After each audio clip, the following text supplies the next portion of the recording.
மனமே மாமருந்து அப்படிங்கிற புக்கை பற்றி தான் நம்ம இன்றைக்கி பார்க்க போகிறோம். இந்த புக்கை பற்றி, அதாவது இந்த புக்கோட ஃபுல் ஆடியோ புக்காகவே நான் 3 வீடியோவாக உங்களுக்கு இதுக்கு முன்னாடி ரிலீஸ் பண்ணியிருக்கேன்.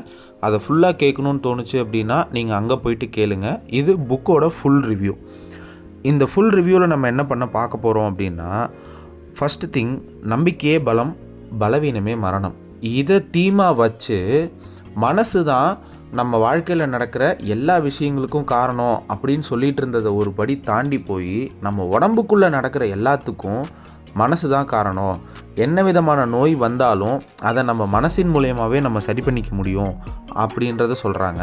இதோட ஆஃப்டர் எஃபெக்ட்ஸோ இல்லை ஒரு நெகட்டிவ் எஃபெக்டாவோ என்ன பார்க்குறாங்க அப்படின்னா, நீங்கள் ஒரு நோயாளியாக இல்லைன்னாலும் கூட, மரணத்தின் விளிம்பில் போகாதவராக இருந்தாலும் கூட, உங்களை மரணத்தின் விளிம்பிற்கு கொண்டு போய் நிறுத்தி உங்களை மரணமடைய செய்ய வைக்க முடியும். எதனால் அப்படின்னா, உங்களை நீங்கள் நோயாளி தான், நீங்கள் இறந்து போயிடுவீங்க அப்படின்னு உங்களை நம்ப வைக்கிறதால மட்டுமே.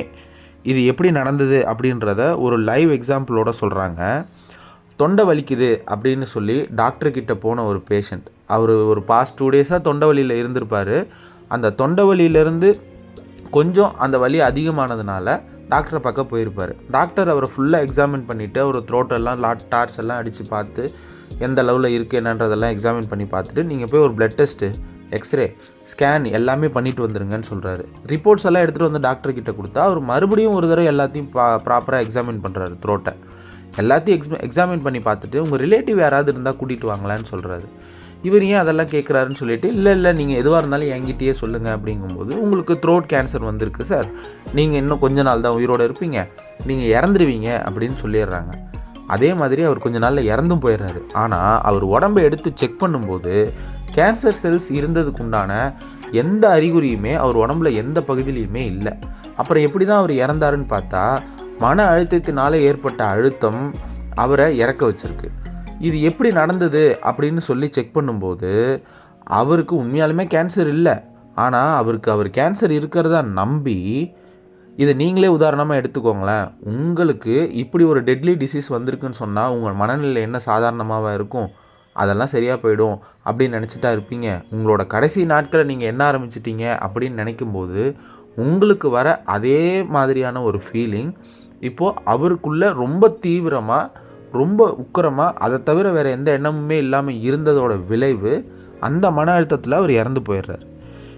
இதுக்கு ஆப்போசிட்டாக இன்னொரு இன்சிடெண்ட்டை எக்ஸாம்பிளாக எடுத்து சொல்கிறாங்க. இது என்ன அப்படின்னா, மோரிஸ் அப்படின்ற ஒரு பைலட் ஒரு ஃப்ளைட் கிராஷில் மாட்டிக்கிறாரு. அவர் அடிபட்டு உடம்பெல்லாம் காயமாகி எலும்பெல்லாம் நொறுங்கி படுத்த படுக்கைக்கு போயிடுறாரு. அவரை கஷ்டப்பட்டு உயிரை காப்பாற்றின டாக்டர்ஸ் அவரால் கண்ணை மட்டும்தான் தான் சுயமாக இயக்க முடியும் அப்படின்னு சொல்கிறாங்க.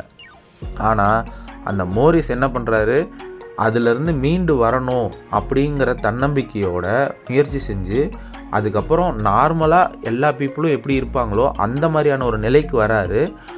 இதெல்லாம் மெடிக்கல் மிராக்கிள் அப்படின்னு டாக்டர்கள் குறிப்பிட்டாங்க பிற்காலத்தில். அவர் தான் மோரிஸ் குட்மேன். அவர் இப்போது பெரிய ஒரு மோட்டிவேஷனல் ஸ்பீக்கராக பிற்காலத்தில் வாழ்ந்தார். இவர் எப்படி அப்படி மாறினாருன்றதுக்கும், முன்னாடி தொண்டவலின்னு போன பேஷண்ட்டு எப்படி இறந்தாருன்றதுக்கும் நடுவில் இருக்க ஒரே ஒரு கனெக்டிவிட்டி என்ன அப்படின்னா, மனசு தான். இந்த மனசுன்ற ஒன்றை நாம் என்ன இன்புட் கொடுக்குறோமோ அதுக்கேற்ற மாதிரி நம்மளோட உடம்பை நல்லா அதுக்கு பக்குவப்படுத்தி அதுக்கேற்ற மாதிரி மாறிடும். இந்த மாற்றங்கள் எதை பேஸ் பண்ணி எல்லாம் நடக்குது அப்படின்னு கேட்கும்போது 3 ஸ்டேஜஸாக உடம்புல இது இம்பேக்ட் ஆகுது. இப்போது அதாவது physical change, chemical change, mental change. இப்போது நீங்கள் கோவப்படுறீங்க அப்படின்னு வச்சுக்கோங்களேன், உங்களுக்கு என்ன நடக்குது, அப்படியே பிபி ரைஸ் ஆகி இதை நான் எப்படி பண்ணனே தெரியல அப்படின்ற மாதிரி உங்களுக்கு ஒரு எஃபெக்ட் வரும். இப்போது உங்களை சப்போஸ் நாய் துரத்துதுன்னு வச்சுக்கோங்க, நீங்கள் இது வரைக்கும் ஒரு ஸ்ப்ரிண்டராக இல்லாமல் இருக்கலாம், அதாவது ஒரு அத்லெட்டிக் ரன்னராக இல்லாமல் இருக்கலாம். ஆனால் நாய் துரத்தும் போது இது வரைக்கும் நீங்கள் லைஃப்பில் இந்த வேகத்தில் ஓடினதே இல்லைன்ற வேகத்தில் நீங்கள் ஓடுவீங்க. அதுக்குண்டான பலமோ அதுக்குண்டான விஷயங்களோ உடம்புக்குள்ளே எப்படி நடந்துச்சு அப்படின்னு கேட்கும்போது, ஃபஸ்ட்டு விஷயம், உங்களுக்கு நாய் துரத்துதுன்னு தெரிஞ்சோன்னேவே உங்கள் கிட்னிக்கு மேலே இருக்க ஒரு சுரப்பி ஒரு என்சைமை சுரக்கும். அந்த என்சைம் பேர் அட்ரினலின் அப்படின்னு சொல்லுவாங்க. இந்த ஹார்மோன் என்ன பண்ணும் அப்படின்னா உங்களோட பிரெயின் ஃபங்க்ஷனு, உங்களோட பாடி எல்லாத்தோட வேகத்தையும் அதிகப்படுத்தி உங்களை அதிவேகத்தில் செயல்பட வைக்கும். இப்படி ஒரு ஃபங்க்ஷனை எப்படி நடந்துச்சு அப்படின்றத வச்சு இந்த 3 ஸ்டேஜ்லேயும் மைண்டும் பாடியும் ஒன்றா கனெக்ட் ஆகியிருக்கு அப்படின்றத வந்து இவங்க சொல்ல வராங்க. இப்போது உங்கள் மனசில் என்ன உருவாச்சு? பயம். இந்த பயத்துலேருந்து வெளியில் வரணும் அப்படிங்கிற ஒரு தாட் வந்த உடனேயே அட்ரினலின் நடக்குது. இப்போது மென்டல் சேஞ்ச் நடக்குது, அடுத்ததே கெமிக்கல் சேஞ்ச் நடக்குது, அடுத்தது ஃபிசிக்கல் சேஞ்ச் நடக்குது. இப்போது மனசளவில் நீங்கள் ஒரு சேஞ்சை உள்ளே கொடுத்துட்டீங்க அப்படின்னா அதுக்கு தகுந்த மாதிரியான ஹார்மோன்ஸ் தான் உங்கள் உடம்புல சுரக்கும், அதுக்கு தகுந்த மாதிரியான என்சைம்ஸ் தான் உங்கள் உடம்புல சுரக்கும். அது உங்கள் ஃபிசிக்கல் பாடியை இம்பேக்ட் பண்ணி அதை ரூல் பண்ண ஆரம்பிக்கும். ஸோ மனசளவில் நீங்கள் எதை நம்புகிறீங்களோ, மனசளவில் நீங்கள் எதை நினைக்கிறீங்களோ, எதை உருவகப்படுத்திக்கிறீங்களோ அதெல்லாம் தான் உங்கள் பாடிக்கு வந்து இன்புட்டாக கொடுத்து உங்கள் பாடியை வந்து க்யூர் பண்ண வைக்கும். மைண்ட் பாடி கனெக்ஷன் அப்படிங்கிறது வந்து உங்கள் பாடிக்குள்ளே மட்டும் நடக்கிறதில்ல அப்படின்றதுக்கு இவங்க இன்னொரு எக்ஸாம்பிள் சொல்கிறாங்க. இன்னொரு எக்ஸாம்பிள் என்ன அப்படின்னா, நீங்கள் ரொம்ப ஹாப்பியாக ஃபீல் பண்ணுறீங்க அப்படிங்கும்போது உங்களை சுற்றி இருக்கிற வைப்ரேஷன் என்ன, நீங்கள் ரொம்ப சேடாக இருக்கீங்க, நீங்கள் ரொம்ப கோவமாக இருக்கீங்க, நீங்கள் ரொம்ப வேறு உணர்ச்சிகளில் இருக்கீங்க அப்படின்றது எல்லாத்தையுமே உங்களை சுற்றி இருக்கிறவங்களையும் பாதிக்கும் அப்படிங்கிறத தண்ணியை வச்சு ஒரு ரிசர்ச் பண்ணியிருக்காங்க. இந்த தண்ணியை வச்சு பண்ண ரிசர்ச்சில் என்ன தெளிவாக தெரிஞ்சுது அப்படின்னா, தண்ணியில் நம்மளோட எமோஷன்ஸ் எல்லாமே கனெக்ட் ஆகிறத பார்த்தாங்க. ஃபார் எக்ஸாம்பிள், அந்த ஒரு டம்ளர் தண்ணியை நம்ம கையில் வச்சுக்கிட்டு நம்ம சந்தோஷமான ஃபீலிங்கில் இருக்கும்போது அந்த தண்ணியை ஐஸ் கிறிஸ்டலாக மாற்றி மைக்ரோஸ்கோப்பில் வச்சு பார்க்கும்போது அதோட ஃபார்மேஷன் வேறு மாதிரி இருக்கும்.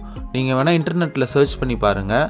வாட்டர் ஃபார்மேஷனுக்கும் எமோஷன்ஸ்க்கும் உள்ள கனெக்ஷன்ஸோட இமேஜஸ் வந்து உங்களுக்கு நல்ல தெளிவாக காட்டுவாங்க. இப்போது மைண்டு பாடி கனெக்ஷன் எப்படி இருக்குது, மைண்ட் வந்து பாடியை எப்படியெல்லாம் கண்ட்ரோல் பண்ணுது. ஸோ நீங்கள் மைண்டை கரெக்டாக வச்சுக்கிட்டீங்க அப்படின்னா உங்களோட பாடி வந்து கரெக்டாக இருக்கும் அப்படின்றது சொல்கிறாங்க. இப்போது உங்களுக்கு எப்படி இதெல்லாம் நடக்குது, உண்மையாக மனசை எனக்கு வந்து எதுவுமே இல்லை அப்படின்னு நான் நம்பினா மட்டும் எல்லாமே மாறிடுமா அப்படின்னா, ஃபார் எக்ஸாம்பிள் ஒருத்தருக்கு உடம்பு சரியில்லாமல் போகுது அப்படின்னா நம்மளோட இம்யூன் சிஸ்டம் வந்து 2 விதத்தில் வேலை செய்யும். ஒன்று, நம்மளோட ஃபிசிக்கல் கண்டிஷனை வந்து குணப்படுத்துறதுக்கு உண்டான வேலையும் செஞ்சுக்கிட்டு இருக்கோம், அதே நேரத்தில் மனசை சரி பண்ணுறதுக்கு உண்டான வேலையும் செஞ்சுக்கிட்டு இருக்கோம். நாம் மனசை கரெக்டாக வச்சுருந்தோம் அப்படின்னா நம்மளோட இம்யூன் சிஸ்டமோட ஒர்க்கு இன்னும் ரொம்ப ஈஸியாகிடும். தன்னோட ஃபுல் எஃபர்ட்டை ஃபிசிக்கல் கண்டிஷனை சரி பண்ணுறதுல மட்டும் கொண்டு போய் விடும். இதை ப்ரூவ் பண்ணணுன்றதுக்காக ஒரு டீமை எடுத்துக்கிறாங்க. இந்த பிளசிபோ எஃபெக்ட், நொசிபோ எஃபெக்ட் மாதிரி தாங்க. அந்த ஒரு டீம் ஆஃப் மூட்டு வலி இருக்க பேஷண்ட்ஸை கூட்டிகிட்டு வந்து 2ஆக பிரித்து அவங்களுக்கு ஆப்ரேஷன் பண்ணுறாங்க. அந்த ஆப்ரேஷனில் என்ன நடக்குது அப்படின்னா, ஒரு பாதி உள்ள டீமுக்கு உண்மையாலுமே நீல சர்ஜரி பண்ணிடுறாங்க. ஒரு பாதி டீமுக்கு மேலே சும்மா தோலை கிழித்து தையல் மட்டும் போட்டு சர்ஜரி பண்ண மாதிரி காமிச்சிடுறாங்க. வெளியிலேருந்து பார்த்தா எல்லாருக்கும் ஒரே மாதிரி தான் இருக்கும். எல்லாருக்கும் ஒரே மாதிரியான இன்ஸ்ட்ரக்ஷன்ஸ், எல்லாருக்கும் ஒரே மாதிரியான மெடிகேஷன்ஸ், எல்லாருக்கும் ஒரே மாதிரியான ஃபிசியோ எல்லாமே கொடுத்து அவங்களோட க்யூரிங்கும் பார்த்திங்கன்னா ஒரே மாதிரி நடக்குது, சர்ஜரி பண்ணவங்களுக்கு சர்ஜரி பண்ணாதவங்களுக்கு. ஸோ இந்த இடத்துல இது வரைக்கும் அவங்க என்ன நம்பிக்கிட்டு இருந்தாங்க, எனக்கு மூட்டு வலிக்குது, நான் வந்து நடக்க முடியல, இந்த மூட்டு வலி வந்து என்னை நடக்க விடாமல் பண்ணுது, இதோடவே ரொம்ப ஸ்ட்ரெயின் பண்ணோம் அப்படின்னா நம்ம இன்னும் வந்து ரொம்ப இந்த மூட்டு வலியை வந்து ஒஸ்டாக்கிடுவோமா, நம்ம கால் நடக்கவே முடியாதபடி ஆகிருமா, இப்படியான தாட்ஸ் மட்டும்தான் அவங்க மனசுக்குள்ளே போய்கிட்டு இருந்தது. சர்ஜரி பண்ணிட்டாங்க, இதுக்கு மேலே நமக்கு அவங்க சொல்கிறத ஃபாலோ பண்ணால் மட்டும் போதும், ப்ராப்பர் ரெஸ்ட்லேயும் ப்ராப்பர் ஃபிசியோவும் மெடிக்கேஷனும் எடுத்துக்கிட்டால் நமக்கு கால் வந்து எல்லாருக்குமே ஆகிற மாதிரி நமக்கும் நார்மல் ஆகிடும்னு அவங்க நம்பினதோட எஃபெக்ட்டு அவங்களுக்கு ப்ராப்பராக எல்லாருக்கும் சரியான மாதிரி மூட்டு வலி சரியாயிடுச்சு. ஸோ முன்ன சொன்ன மாதிரி தான் நம்ம மனசு முழுக்க நாம் என்ன சொல்கிறோமோ எதை நம்புகிறோமோ அதை நம்ம பாடியில் ரிஃப்ளெக்ட் பண்ணும். இந்த தண்ணியில் ஒரு கனெக்ஷனை சொன்னேன் இல்லையா, இந்த தண்ணிக்கும் நமக்கும் உள்ள கனெக்ஷன் வந்து எப்பேற்பட்டது அப்படின்னா, நம்ம பாடி எப்படி 4/3 பங்கு தண்ணியால் ஆக்கிரமிக்கப்பட்டிருக்கோ அந்த தண்ணியில் ஏற்படக்கூடிய ரிஃப்ளெக்ஷன் நம்ம பாடியில் மேக்ஸிமம் பர்சன்டேஜ் இருக்கும். ஸோ நம்ம என்ன நினைக்கிறோமோ அதுக்கேற்ற மாதிரியான ரிஃப்ளெக்ஷன்ஸ் நம்ம பாடியில் இமீடியட்டாக நடக்கும் அப்படின்றத தான் இதில் சொல்ல வராங்க. நீங்கள் இன்னொன்று பார்த்தீங்க அப்படின்னா, டெத் வீட்டுக்கு அப்படி இல்லைன்னா சாக கிடக்கிறவங்க வீட்டுக்கு நீங்கள் போகிறீங்கன்னு வச்சுக்கோங்களேன். அவங்கள பார்த்து எல்லாம் பேசுகிறதெல்லாம் பேசி முடிச்சுட்டு மனசை தளர விட்டுறாதீங்க அப்படின்னு சொல்லிட்டு வருவாங்க. அது ஏன் மனசை தளர விட்டுறாதீங்க? அவருக்கு உடம்பு முடியல, சாக கிடக்கிறாரு, உடம்ப தான் தளர விடாமல் அவர் பார்த்துக்கணும். அது ஏன் மனசை தளர விட்டுறாதீங்கன்னு சொல்கிறாங்க? மனசு எவ்வளோக்கு எவ்வளோ ஸ்ட்ரென்த்தாக ஆரோக்கியமாக நம்பிக்கையோடு இருக்கோ அவ்வளோ நாள் அவங்க பொழைச்சிருப்பாங்க. அவங்க மீண்டு வர்றதுக்கு உண்டான எல்லா பாசிபிலிட்டியுமே இருக்குது. ஸோ அதனால தான் அவங்கள மனசை தளர விட்டுறாதுன்னு சொல்கிறாங்க. எண்ணம் போல் வாழ்க்கைன்னு நம்ம சொல்கிறது, இந்த மாதிரி நிறைய எக்ஸாம்பிள்ஸ் நம்ம பேச்சு வழக்கிலேயே இருக்குது. நம்ம தமிழில் உள்ளதுனாலேயே ஒரு சில விஷயங்களெல்லாம் ரொம்ப சீரியஸாக எடுத்துக்கலையோ அப்படின்னு தான் இந்த புக்கை படிக்கும்போது எனக்கு நிறைய இடத்துல ஃபீல் ஆச்சு. நீ சொல்கிறதெல்லாம் கரெக்டு தான்ப்பா, துன்பம் வரும் வேலையில் எப்படி சிரிக்கிறது அப்படின்ற மாதிரி உடம்புக்கு ஒரு கஷ்டம்னு வரும்போது மனசை எப்படி அதை நினச்சி ஃபீல் பண்ண வைக்காமல் இருக்கிறது? ஒரு டென்ஷன் வருது, அந்த டென்ஷனை நான் உடம்புக்குள்ளே ஏற்றிக்காமல் இருக்கணும். இல்லை எனக்கு ஒரு எமோஷன் வருது, அந்த எமோஷனை என்னை பாதிக்க விடாமல் பண்ணணும். அப்போனா தான் நான் ஹெல்த்தியாக இருக்க முடியும்லாம் சொல்கிறாங்க. மனசை உடம்புக்கு எது வந்தாலும் சரி, மனசுக்கு எந்த பாதிப்பு வந்தாலும் சரி, அதை என்னை பாதிக்க விடாமல் நான் பார்த்துக்கணும் அப்படின்னா அதுக்கு என்னப்பா பண்ண முடியும் அப்படின்னு கேட்டிங்கன்னா, இதுக்கு தான் ஒரு குட்டி கதை ஒன்று சொல்கிறாங்க. இந்த கதையை நான் உங்களுக்கு சொல்கிறேன். நீங்கள் இந்த பிள்ளையார் பிடிக்க குரங்கான கதை கேள்விப்பட்டிருக்கீங்களா? ஒரு அரசர் தனக்கு நீண்ட நாள் வாழணும்னு ஆசை. அதனால் எனக்கு நீண்ட நாள் ஆயுள் தர மாதிரி மருந்தை யார் தயாரித்து தரீங்களோ அவங்களுக்கு நான் நிறைய காசு தருவேன் அப்படின்னு ஒரு அறிக்கையை விடுறாரு. ஊரெல்லாம் இதே பேச்சு தான். எல்லாரும் மருந்து தயாரிக்க ட்ரை பண்ணுறாங்க, அந்த மருந்து தேடி போகிறாங்க. கடைசியாக ஒரு குருவை கூட்டிகிட்டு வராங்க. அந்த குருவும் ஒரு மருந்து கொடுக்குறாரு. ஆனால் கொடுத்துட்டு இதை குடிக்கும்போது நீ குரங்க நினைக்கக்கூடாது அப்படின்னு சொல்லிட்டு போயிடுறாரு. நான் அது அவ்வளோதானே, இது எனக்கு ரொம்ப சிம்பிளான விஷயம்னு சொல்லிவிட்டு மறுநாள் காலையில் எழுந்திரிச்சு வேலையாக அதில் ஒரு மூடி எடுத்து குடிக்கணும் அப்படின்னு போகும்போது குரங்கு ஞாபகத்துக்கு வருது. என்னடா இது, குரங்கு ஞாபகத்துக்கு வந்துருச்சு அப்படின்னு மறுநாள் ட்ரை பண்ணுறாரு. மறுநாளும் அதே நடக்குது. இப்போது மருந்தை பார்க்கும்போதெல்லாம் அவருக்கு குரங்கு வர்றது ரொம்ப யூஸ்வல் ஆகிடுச்சு. சரி, இதுக்கு என்னடா தீர்வு அப்படின்னு அவரோட அரசவையில் இருக்கவங்கள்ட்ட கேட்கும்போது அவங்க அரசவையோட ராஜகுருவை கூட்டிகிட்டு அவர் ஒரு ஐடியா சொல்கிறாரு. ஐயா, எந்த வேலையை செய்கிறதுக்கு முன்னாடியும் நம்ம பிள்ளையாரை தான் முன்னாடி வச்சுருப்போம். அதனால் நீங்கள் மருந்து குடிக்க போகிறதுக்கு முன்னாடி பிள்ளையாரை நினச்சிக்கோங்க. பிள்ளையாரை நினச்சிக்கிட்டு அந்த மருந்து குடிச்சிங்கன்னா நீங்கள் குடிச்சிடலாம். அதுக்கப்புறம் குரங்கு வராது. இந்த கேப்பில் நீங்கள் எல்லாத்தையும் கரெக்டாக பண்ணிவிடுங்க அப்படின்னு சொல்லிடுறாரு. அவரும் அதே மாதிரி ட்ரை பண்ணலான்னு போனால் பிள்ளையாரை நினச்ச அடுத்த செகண்டே குரங்கு மனசில் முன்னாடி நிற்கிது. என்னடா இது, திரும்ப திரும்ப குரங்கு வந்துக்கிட்டே இருக்கே, இந்த மருந்து குடிக்கவே முடியலையேன்னு இந்த மருந்தை செஞ்சு கொடுத்தவரை போய் கூட்டிகிட்டு வாங்கடான்னு சொல்லி அந்த குருவை தேடி போகிறாங்க. திரும்ப அவரை கூட்டிகிட்டு அரசர் முன்னாடி நிப்பாட்டும் போது அரசர் தான் நினச்சதை நினச்சி ரொம்ப ஃபீல் பண்ணி, ஐயா, இது என்ன, யாராலையும் மரணத்தை வெல்ல முடியாது, நீண்ட நாள் ஆரோக்கியத்தோடு வாழ முடியாது, சாவு வந்தால் போய் தான் ஆகணும்னு நீங்கள் சொல்லியிருந்திருக்கலாம். அதை விட்டுட்டு குரங்கை பற்றி நினைக்காதன்னு ஒரு கண்டிஷனை போட்டு இந்த மருந்தை கொடுத்துட்டு போயிட்டீங்க. என்னால் குடிக்கவே முடியலையேங்களையா?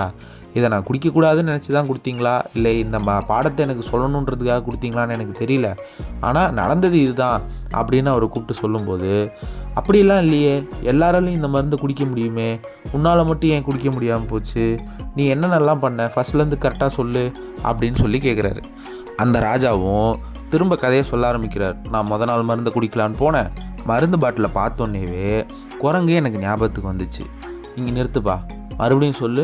மருந்து பாட்டிலை பார்த்தோன்னேவே எனக்கு குரங்கு ஞாபகத்துக்கு வந்துருச்சு. அவ்வளோதானே, மருந்து எடுத்து நீ பாட்டு குடிக்க வேண்டியதானே அப்படின்னு கேட்டதுக்கு, அது எப்படிங்க ஐயா, நீங்கள் தான் மருந்து குடிக்கும்போது குரங்கை நினைக்கக்கூடாதுன்னு சொன்னீங்களே, அப்புறம் எப்படி நான் மருந்து குடிக்கிறது அப்படிங்கும்போது, ராஜா அப்படி இல்லை, நான் சொன்னதோட முழு அர்த்தத்தை நீங்கள் புரிஞ்சிக்கல. நீங்கள் மருந்தை குடிக்கும்போது நீங்களாக தான் குரங்கை நினச்சிருக்கக்கூடாது. குரங்கை பற்றி இப்போது அங்கே ஒன்று போகுது, அதை நம்ம இதை செய்ய, அங்கே ஒரு குரங்கு போகுது அப்படின்னு நீங்களாக நினச்சிங்களா? இல்லை, மருந்தை பார்க்கும்போது ஆட்டோமேட்டிக்காக உங்கள் மனசுக்குள்ளே ஒன்று வருது. உங்கள் மனசுக்குள்ளே வர எண்ணங்கள்லாம் எப்படி தெரியுங்களா? நீங்கள் மாடியில் நின்று ரோட்டை பார்க்கும்போது ரோட்டில் போகிறவங்க மாதிரி தான் இந்த எண்ணங்கள் எல்லாமே, இந்த உணர்வுகள் எல்லாமே எப்படி வரும் அப்படின்னா அது பாட்டுக்கு வரும், உங்களுக்கு கேட்கவே கேட்காது. அது பாட்டுக்கு வரும், அது பாட்டுக்கு போகும். இப்போது சப்போஸ் அந்த வழியாக உங்கள் ஃப்ரெண்டு ஒருத்தர் வராருன்னு வச்சுக்கோங்க, நீங்கள் கையாட்டி அவரை கூப்பிட்றீங்க, அவர் உங்களை பார்த்துட்டு தோ வந்துட்டேன்ப்பா அப்படின்னு வண்டி நிறுத்திட்டு நேராக உள்ளே வராரு. அதே மாதிரி அவர்கிட்ட பேசிவிட்டு வெளியிலையும் அனுப்பிச்சிட்றீங்க. மறுபடியும் மேலே போய் நிற்கிறீங்க, ரோட்டில் மறுபடியும் வேற ஒருத்தர் வராரு. கொஞ்சம் நேரம் கழித்து அந்த வழியாக உங்கள் எதிரி ஒருத்தர் வராரு. அவரையும் நீங்கள் என்ன பண்ணுறீங்க, பார்த்தோன்னே கடுப்பாகி கல் எடுத்து அடிக்கிறீங்க. அப்போது அவர் கோவத்தில் வண்டி நிறுத்திட்டு நேராக உள்ளே வராரு. இப்போது உங்கள் நண்பராக இருக்கட்டும், எதிரியாக இருக்கட்டும், உள்ளே வர சொல்லி கூப்பிட்டது யார்? நாம தான். மனசில் 2 விஷயம் நடக்கும். ஒன்று உணர்வு, இன்னொன்று உணர்ச்சி. உணர்வுங்கிறது எல்லாரும் வந்துக்கிட்டு போயிட்டு இருக்காங்க பார்த்தீங்களா, அதுதான். எண்ணங்கள் அப்படிங்கிறது வரும் போகும், எல்லாமே போய்கிட்டு தான் இருக்கும். ஆனால் அதை சிந்தனையாக மாற்றாதீங்க. நீங்கள் குரங்கை பற்றி சிந்திக்கக்கூடாது, நினைக்கக்கூடாதுன்னு தான் நான் சொன்னேனே தவிர, சிந்தனை என்பது வேறு, எண்ணங்கள் என்பது வேறு. எண்ணத்தில் குரங்கு வந்துச்சு வரலங்கிறத பற்றி நான் சொல்லவே இல்லை. நீங்களாக குரங்கை பற்றி சிந்திக்கக்கூடாதுன்னு தான் நான் சொன்னேன். அதனால் நாள்லேருந்தே நீங்கள் இந்த மருந்து குடிச்சிருக்கலாம் அப்படின்னு சொல்லுவார். இதில் என்ன சொல்ல வராங்க அப்படின்னா, உங்களை பாதிக்கிற மாதிரி எது வந்தாலும் அதை உங்கள் மனசுக்கு எடுத்துகிட்டு போய் அதை பாதிக்க விடாமல் பார்த்துக்க வேண்டியது நம்ம கையில் தான் இருக்குது. அதுக்கு நீங்கள் என்ன புரிஞ்சுக்கணும் அப்படின்னா, உங்கள் உடம்பு தன்னைத்தானே சரி பண்ணிக்கக்கூடிய கெப்பாசிட்டியில் தான் இருக்குது அப்படின்னு புரிஞ்சுக்கணும். தன்னைத்தானே எப்படிப்பா சரிப்படுத்திக்கும்? இப்போ உங்கள் கையில் ஒரு கீறல் விழுது, நீங்கள் போய் கையை வச்சு அடைச்சி அந்த ரத்தத்தை நிப்பாட்டலன்னா அந்த ரத்தம் நிற்காதா? கண்டிப்பாக நிற்கும். கொஞ்சம் நேரத்தில் அதுவே ரத்தம் காஞ்சி போய் உறைதல் நடந்து அந்த ரத்தம்லாம் உறைஞ்சி போய் அதுவே புண்ணாகி அதுவே கொஞ்சம் நாளில் சரியாகி தழும்பாகி எல்லாமே முடிஞ்சிடும். இப்போது இது ஒரு சாதாரண காயம்தான், சரியாக போயிடும் அப்படின்னு நினச்சி நீங்கள் ஃப்ரீயாக விட்டிங்கன்னா, நார்மலாக அதுக்கு என்ன பண்ணணுமோ பண்ணிட்டீங்கன்னா அதுவே சீக்கிரமாக சரியாயிடும். ஐயோ ஒரு புண்ணாயிடுச்சு, ஐயோ ஒரு புண்ணாயிடுச்சு, ஐயோ ஒரு புண்ணாயிடுச்சுன்னு அதை போட்டு நோண்டிக்கிட்டே இருந்தோம்னா அந்த புண்ணு சரியே ஆகாது. உங்கள் மனசு ஃபுல்லாக என்ன இருந்துச்சு? புண்ணு மேலேயே தான் இருந்துச்சே தவிர, அப்போ உங்கள் உடம்புக்கு புண்ணுன்றது ரொம்ப பிடிச்சி போன விஷயமா ஆகி அது அந்த புண்ணை ஆற விடாமையே பண்ணிடும். உங்கள் உடம்புக்கு ஒரு க்யூரிங் ப்ராசஸ் நடக்கும், ஆட்டோமேட்டிக்காக நடக்கும். எப்படி நடக்கும்? நீங்கள் உட்காந்து ஒவ்வொரு செல்லாக கருவில் செதுக்குனீங்களா, இல்லை ஆட்டோமேட்டிக்காக இந்த உடம்பு தானாக உருவாச்சா? ஆட்டோமேட்டிக்காக தானாக உருவாச்சு. அதே மாதிரி இந்த கண் இப்படி தான் இருக்கணும், கையின்னா இப்படி தான் இருக்கணுன்றதெல்லாம் ஆட்டோமேட்டிக்காக நம்ம ஜீனில் பதிவாயிருக்கு. அதே மாதிரி ஒரு பிரச்சனை வருது, ஒன்றும் இல்லை, கை உடஞ்சி போச்சு. நீங்கள் என்ன பண்ணணும்? அதிகபட்சம் இந்த உடஞ்ச கையை நல்லா நேராக வச்சு 2 கட்டையை வச்சு கட்டிட்டீங்க அப்படின்னா, அதாவது இந்த கட்டையை வச்சு கட்டுறது கூட ஒரு ஹெல்ப்புக்கு, மேற்கொண்டு மோசமாகாமல் இருக்கிறதுக்கு ஒரு கட்டையை வச்சு கட்டினீங்கன்னா மட்டும் போதும். ஆட்டோமேட்டிக்காக உங்கள் கை கொஞ்சம் நல்லா கூடிடும். நீங்கள் எதுவும் உள்ளே போய் அறுத்து ஒட்ட வச்சு பேஸ்ட் போட்டு ஒட்டி அதெல்லாம் எதுவுமே பண்ண தேவையில்ல. ஆட்டோமேட்டிக்காக க்யூர் ஆகக்கூடிய கெப்பாசிட்டி அதுக்கே இருக்குது. எப்போ ஒஸ்ட்டு கேஸுக்கு அது போய் முடியும் அப்படின்னா, நீங்கள் அதை நம்பாத போது அப்போ அது ஒஸ்ட்டு கேஸுக்கு போய் முடியும். ஸோ லைஃப்பில் என்ன மாதிரியான ஒரு பிரச்சனை வந்தாலும் இதுக்கு மேலே உங்களை நீங்கள் நம்புறது மூலயமா எல்லாத்தையுமே சரி பண்ணிக்க முடியும். இதை தான் டீட்டெயில்டாக அந்த 3 வீடியோலையும் இந்த புக்கில் என்ன சொல்லியிருக்காங்களோ அதை அப்படியே ஆடியோவாக கன்வெர்ட் பண்ணி உங்களுக்கு நான் கொடுத்துருப்பேன். பார்த்து லைக் பண்ணி ஷேர் பண்ணி சப்ஸ்கிரைப் பண்ணிக்கோங்க.